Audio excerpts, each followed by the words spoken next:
Good evening, friends, and welcome to yet another session, exciting session of Candid Meena. And today we have a lot of interesting news lined up for you. The very fact that Rishab Shetty, the Kannada superstar, he has exposed Bollywood, and we'll be talking about that, as well as the fact of the RJ Kar hospital incident, and what Mamata Banerjee seems to be in a whole panic mode as of now, because the Supreme Court has also updated on this particular case, as we know. And we have a lot of other interesting news as well. So it is over to you. Yeah. Welcome, Harish, and welcome to all the others as well. And we've got a lot of interesting news, right from what's happening in the Kannada film industry, and to what's happening in West Bengal. So welcome, Wolf, and nice to see you. So before I go on to this, I'd like to speak about the casting couch, a commission, Hema commission that has exposed the casting couch and sexual favors in the Malayalam film industries. Now, a lot of the things have come out, have been revealed in this commission, but the names of many people have been, the people who have been harassing the women have been not disclosed. Those pages have been removed. So, which means that it is a toothless commission report. Because what is relevant, what women should be scared of, the people who have been, terrorizing or bullying the industry, their names have not been revealed. It's only, telling about what happened. But anyway, I'd like to tell you about the 17 kind of problems that were faced by women in the Malayalam film industry. It's very similar to what Sushant Singh Rajput has revealed in, and after which the boycott Bollywood industry, started. So this is very important, friends. Now you see, from Bollywood, it is moving down to Mollywood. It has been happening for ages in Kerala, but nobody has had the guts to expose it. Now you also see that film actress Sharada is behind it in a very, very big way. Sharda was one of those, if you compare it to Hindi, it would be the Meena Kumari era, or maybe perhaps a little after that.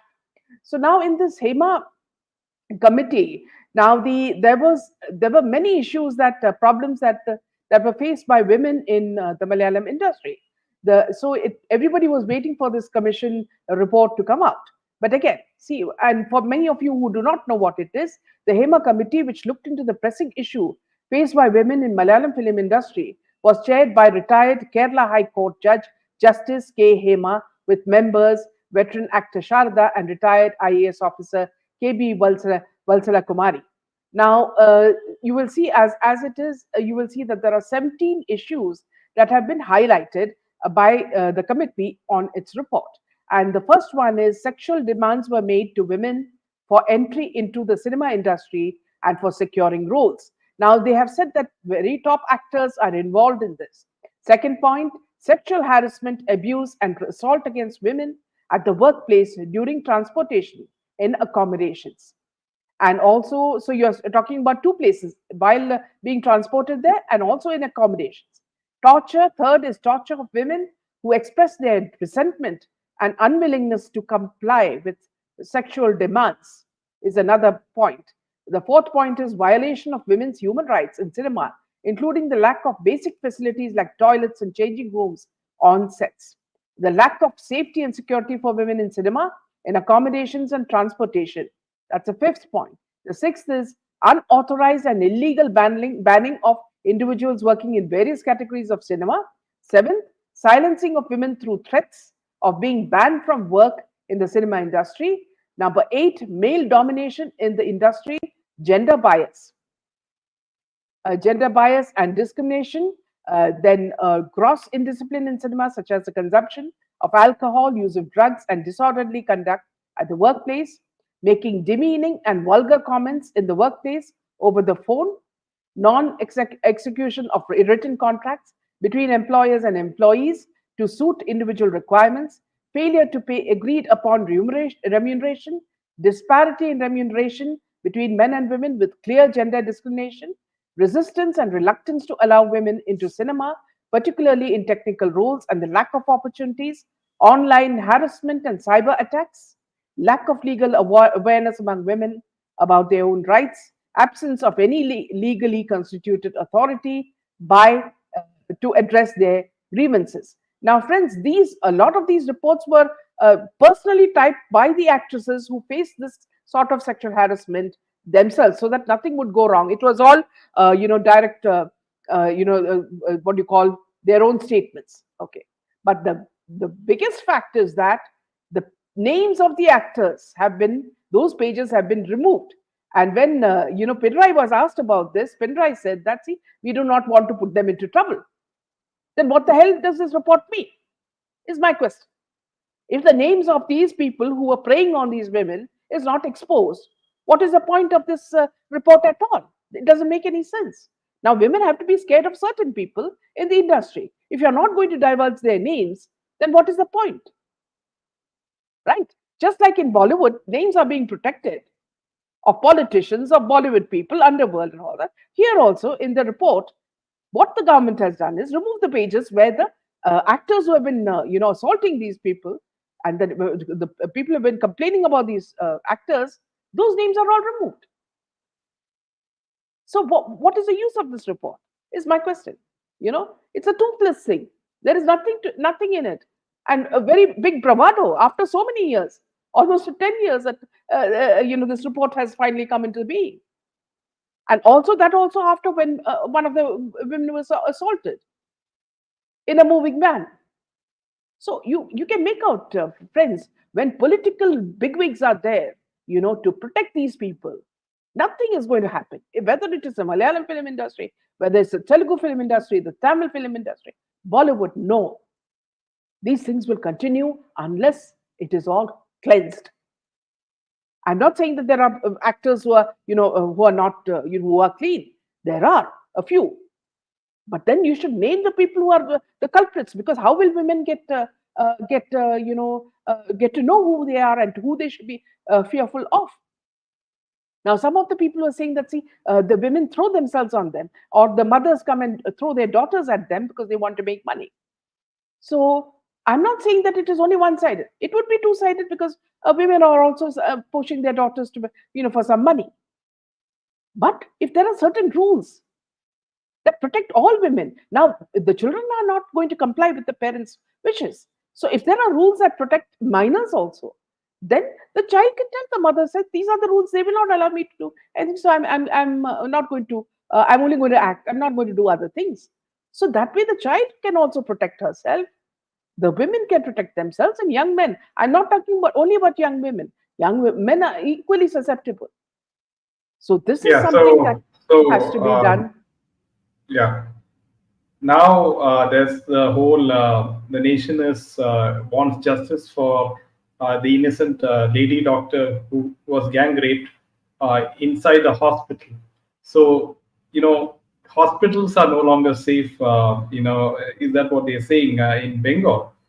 So if this particular hospital can be scrutinized by with so much scrutiny by the media, by the so-called feminist and women right activists and all those people, then why is the film industry in any state not under scrutiny? Like this particular HEMA report has exposed, the working conditions of women and how they are exploited in the film industry. And this is the case for each and every film industry in each and every state in India. Until and unless, if you're an outsider, you have to compromise to land a role in the film. So why is the film industry above the law in India? Is the question, right? Is it a separate body? Why is only maybe politicians are arrested like Arvind Kejriwal? Okay, then you have the hospital being under scrutiny. But why is the film industry not at all scrutinized, right? Is it because they are connected to the drug industry, and they have a very good relationship with politicians across all party lines? That is one of the reasons, right? Otherwise, why so many deaths have happened in Bollywood, and there's no such report against Bollywood. So at least in Kerala, a report has come, right, for review, but no report has been filed against Bollywood in spite of so many cases like Gia Khan and everything, right? So that is the question. Yes. If you won't mention names, then how are you going to set up an example? Exactly, exactly. Exactly. And also bear in mind, Wolf, that many of the top names are now shivering because if their names come out, then all these years of acting like superstars and bigger stars and grander stars and all is going to go. It's just going to go under the river. So these are things that they're scared of, and they're going to use their political clout to hide their names. So let me just take a few comments. The cabal knows they are untouchable. A few weeks of protest by the population, then all will be forgotten. Sad reality without making the chief minister resign. Nothing is going to change in West Bengal. Is my, I'm writing and give it to you. This lady knows that she is, governing in a certain way, and she is not in power. There is someone else who is in power. She is only a puppet. And unless this woman is removed, nothing is going to happen in West Bengal. Savitri says, Jaya mom, otherwise so much blah. Even Hema Amma is shook. They don't care. Yes, absolutely. Why are these ladies keeping quiet? And hope Mamata goes. Yes, this is our wish that she goes. Yes, back to you, Jen. Yeah, so now Rishab Shetty, as all of you know, his film Kantara was a big hit. He's a Kannada superstar, and he was recently he criticized Bollywood for showing India in a very bad light at international film festivals, and he is promoting his film Laughing Buddha with Pramod Shetty. And apparently, he said that Indian films, especially Bollywood, show India in very bad light. These art films are invited to global events and given a red carpet. My nation, my state, my language, my pride. Why not take it on a positive note globally? And that is what I tried to do. So Rishabh, irked many people, and they called him a Bollywood hater. And they also said such a jealous soul. He begged Bollywood audience to support his overrated film with problematic content. So apparently, he has really he has the guts to criticize Bollywood as a whole, and this is a very welcome move. And his film Kantara was very brilliant. In case you have not watched it, please do go watch it. It's a very brilliant film, and it has shown Hinduism in a very good light, especially the native dance. And we need more of the South Indian stars to come and expose Bollywood. And Rishab Shetty, sorry, is a very good example of that. Yes. Yeah. So while going on to the next, before going on to the next piece of news, I must also tell you, friends, that the autopsy report of the Dr. Mamita is also being shown, and apparently, the kind of wounds that have been said, you cannot believe it. There is something very eerie in that. So, in case you want to go and look at that as well. Now, meanwhile, there is a video that's going viral where Katrina Kaif. Now, Katrina Kaif is not an actress. I can say that she is a good actress or anything. But something I found rather weird was that there was a video that went viral where the men that she was dating, they were all insulting her, starting from Salman Khan to what is his name, uh, Alia Bhatt's husband, Ranbir Kapoor.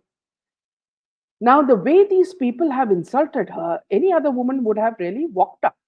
But this woman actually sat through many of the insults, like they were actually making a mockery of her. Now, not that I like Katrina Kaif or anything, but see what happens in the industry, whether it's Bollywood, Mollywood, or any other industry, because they show movies that where women are item girls.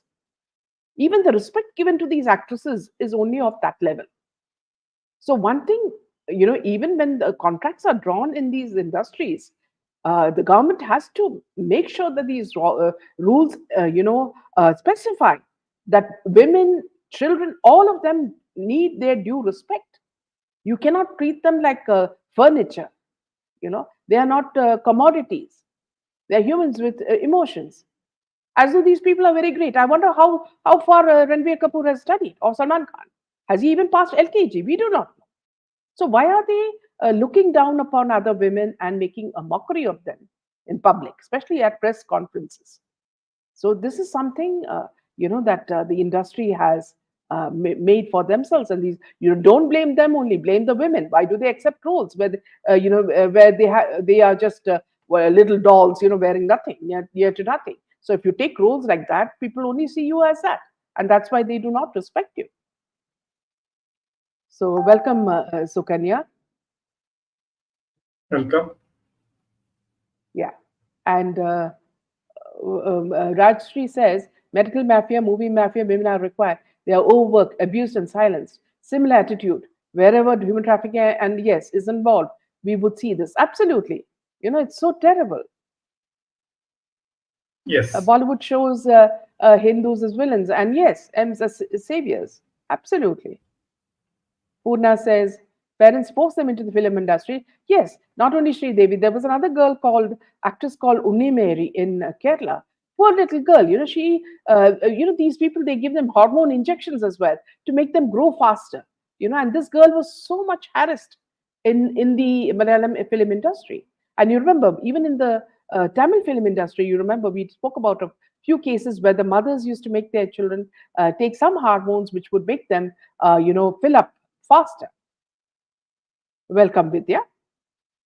Yeah, back to you, Jen. Yeah. So coming to the next piece of news, and Salman Khan, he does not have any film this year. And apparently, he has somehow trying to get back into the news because of what happened in the shooting incident outside his house, and he's scared for his life. Now, apparently, Salman Khan and director A.R. Murgados, they're going to make a new film, and apparently, in that particular film, it's an action film, and it has a scene in which there is a staggering 10,000 pistols and bullets for a grand action sequence set. So apparently, Murgados is trying to make a very, very, high action, shocking action sequences just to sustain the stardom of Salman Khan. So he's trying his best to, revive Salman Khan's lost stardom. Yes. Also, another sort of news that I wanted to convey was that I saw a small video where Ekta Kapoor is standing with a Muslim gentleman. I don't know who he is, but both of them are hugging each other, and she's talking about, bhai behan sort of relationship, and the whole, the sort of responses to that tweet is so funny because everybody is saying this is, the kind of values that she's spreading has absolutely nothing to do with any sort of spirituality or religion. She is, only ripping apart the social fabric of India through her stupid serials and stupid movies. You know, so let's take Vidya's comment. We need to be aware that ROP influence is pretty deep. Yet films like Kashmir Files, Bahubali 1 and 2, Kerala Story have made their entry despite the odds. Absolutely. And also bear in mind, Vidya, that with this HEMA report, it is very clear that many women are being denied roles in films because they do not compromise, on as in the casting couch scenario. And this has now come out after so many years. But see, what is the use? None of the names of the people perpetrators have been revealed. They have been hidden. Now, senior TMC minister Udayan Guha has sparked controversy by claiming that fingers of those blaming the West Bengal chief minister, Mamata Banerjee, and demanding her resignation of the alleged rape and murder of the woman doctor would be broken. His threat was heard in a video clip that has gone viral. News agency PTI, however, could not independently verify the authenticity of the video. So he said, people who are attacking Mamata Banerjee, pointing fingers at her and demanding her resignation will never succeed. Those pointing fingers at the CM will be broken and crushed, he was heard saying in Bengali in the video. So that's exactly what has happened to this young doctor, is what I would tell him. So you seem to have a modus operandi is more appropriate for what you're saying. Now, meanwhile, criticizing the doctor's strike following the rape murder and, at the state-run RG Her Medical College and Hospital, Arup Chakravarti, the TMC MP, warned that they won't protect the medicals if public outrage turns against them due to the stir. Now, TMC Minister Udayan Guha said those blaming her, now their fingers will be broken. Can you imagine? I mean, what sort of people does she have in her cabinet? I mean, what is he talking about? Now, you remember on the night of that event, a group of people entered the medical facility and vandalized its emergency department, nursing station, and medicine store in the early hours of August 15th, with the intention of hiding the proof, whatever evidence was there. The vandalism in the hospital took place amid midnight protests by women in various parts of the state against the doctor's rape murder. And we can imagine how vulnerable these women would have felt. Now, drawing parallels with the student unrest in Bangladesh that led to a change of guard in the neighboring country, Mr. Guha said, we will never allow West Bengal to turn into another Bangladesh, is what he said. Now, speaking at a rally in Bankura, Mr. Chakravarti in another viral video was saying, if you use this movement as an excuse to go home or spend time with your friends and a patient dies because of your strike and the public turns against you, we will not come to your aid. So these are the kind of threats that her party members are making to the public and to the doctors who are striking. So this is the tone of threat. So, more of dadagiri and Gundaism is what I would say. Yeah, back to you. Yeah, so Supreme Court is really putting the pressure on this particular lady, Mamata Banerjee, with this particular case of the Kolkata doctor rape case, and the whole of the public, behind it tirelessly for so many days, out on the streets protesting, and also the mainstream media is covering it, all the time. And so this is no wonder that the Mamata Banerjee is really, she is very scared at the moment because of this particular case, as well as what happened to Sheikh Hasina in Bangladesh just recently. So, and Bangladesh is quite, they are trying to sort of, please India as well with the new interim government of Mohammad Yunus. So she does not know what to do at the moment. And one has to wonder if all the illegal Bangladeshi refugees will they be deported back to Bangladesh? Because many states have started deporting, the refugees back. So now, all eyes are on Mamta. So that is also we have to see how that plays out. And of course, this particular doctor case, the Supreme Court has its eyes set on this.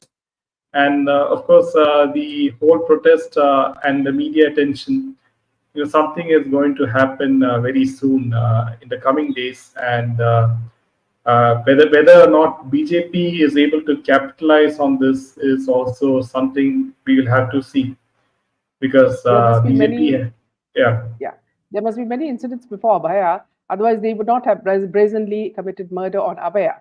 The system would prevail and protect them. In fact, with their just a few days before that, they did this same method, same thing, modus operandi, with another woman who was found in the fields, cut and slit in the same way. So, yeah, as you said, it is, they've been doing this before. Look at women MPs of TMC protecting Mamta like Sagarika and Mahua Moitra. So these people are, see, actually, Vidya, not only these people, look at Kapil Sibal. And what is that other man's name? That lawyer's Abhishek Singhvi, of both Congress people. How can you, even stand for someone who's protecting the rapists. I mean, just watching them on, live in the, in the court made us feel so pathetic that these are, I don't know, what are they? Are they the dregs of society that they stand for these people? Don't they have daughters, sisters, wives? Absolutely humiliating to watch these two men. I studied from GMC Trivandrum. We had to do continuous duties for 24 to 36 hours with very poor facilities to rest. Yes, this has to change, Meenaji, because without giving women, respect, not only in every field. I'm not talking only about doctors and nurses. I'm talking about films. I'm talking about every industry. These are the people who give birth to you. These are the people who cook for you. They clean for you. They look after you. They are like gods. Even till you die, you will never forget your mother. Women have to be respected. You can't kick them around and use them as, commodities.